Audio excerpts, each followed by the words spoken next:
Since its first performance in 2015, Hamilton has become one of the most successful and impactful musicals in history, if not the most. And rightly so. It's nuanced, it's complex, it's progressive, it's important, it's funny, it's memorable, it's genius. Can you tell I like it? Talk less. What?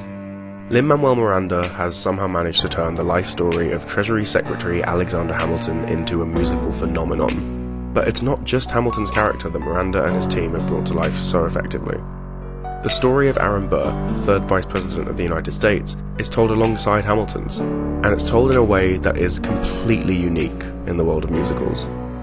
You're watching TellMeMore, and this is Aaron Burr.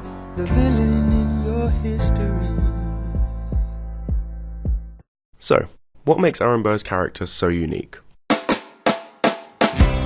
For a start, his relationship with Hamilton is so much more than your typical protagonist-antagonist story arc. Are you a good witch or a bad witch? It's a finely balanced retelling of one of the most complicated and divisive political relationships in history. We've seen a lot of stories about two enemies who shoot at each other.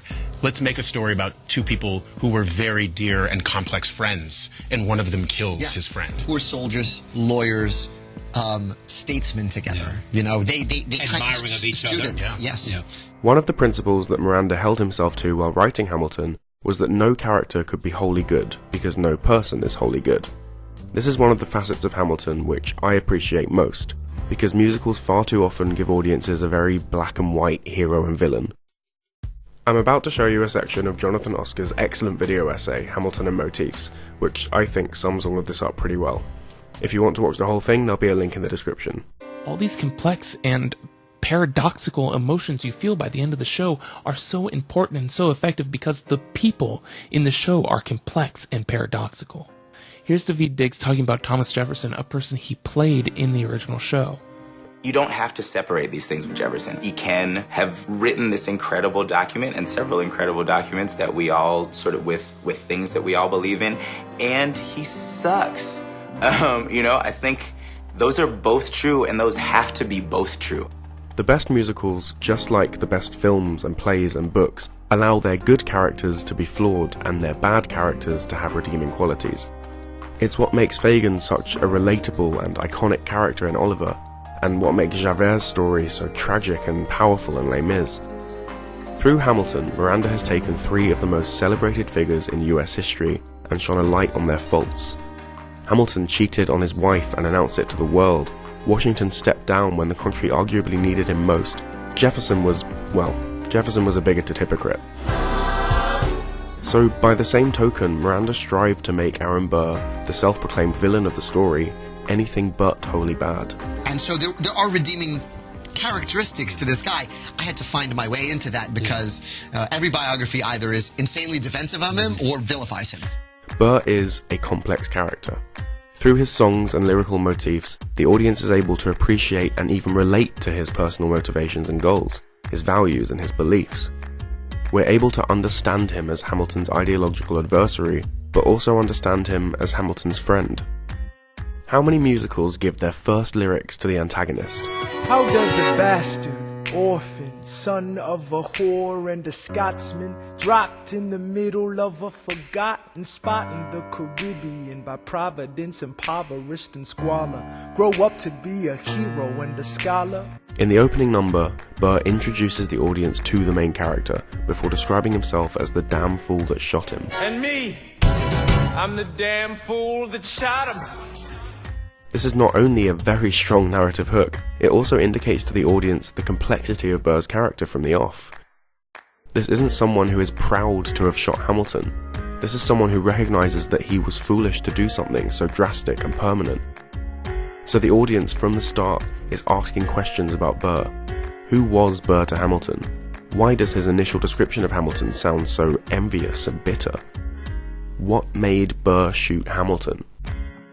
These are the questions that shape the audience's understanding of Burr for the duration of the show. When he tries to convince Hamilton to keep his opinions to himself in Aaron Burr, Sir, Talk less. we understand the central conflict between the two characters. When he sings alongside Hamilton about wanting to build a new world for his son, We understand that these two characters have similar motivations but entirely different principles. Yeah, you'll blow us all away. My favourite line in driving this home comes at the end of Farmer Refuted, when Burr tries to prevent Hamilton from, well, refuting the farmer. Alexander, please. Burr, I'd rather be divisive than indecisive. Drop the niceties. For the first half of the show, this lyric defines these characters. Hamilton is divisive. Burr is indecisive. But over the course of the story, they swap places. Hamilton realises his mistakes and learns to restrain himself, while Burr learns that rashness is necessary to success. How can the audience fail to empathise with a character who, in so many ways, mirrors our protagonist? All of this comes to a head at the end of The World Was Wide Enough, when the audience sees Hamilton's death through Burr's perspective, and it is astonishing. I strike him right between his ribs. I walk towards him, but I am ushered away. They row him back across the Hudson.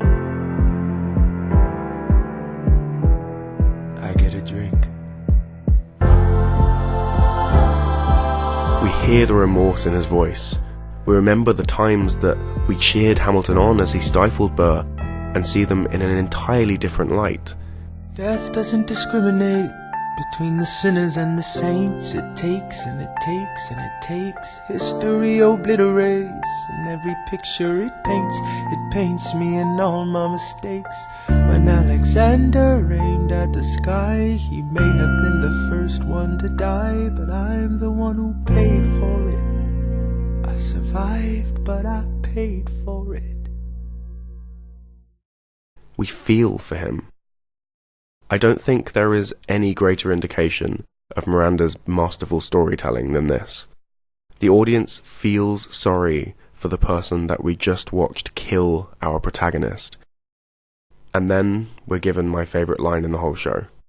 Now I'm the villain in your history. So much is said in these 7 words.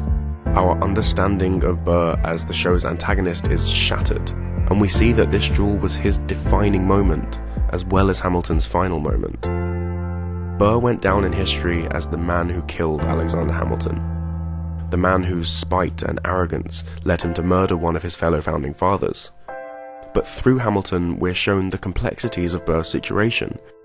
His decision to shoot wasn't just a moment of blind fury, but the product of years of conflict and passive aggression. We understand it. We understand Burr.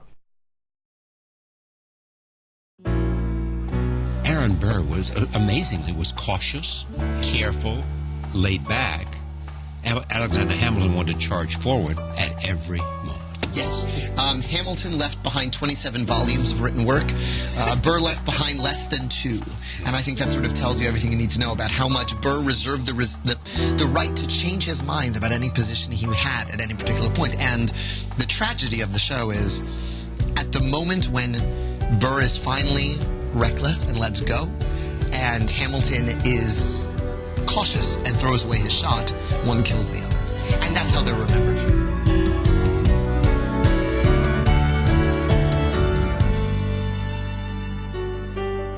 Thank you for watching. I've been itching to make this video essay for such a long time, and I'm so excited to see what you guys have to say. Aaron Burr is one of my favourite characters, full stop. Not just in musicals, in anything.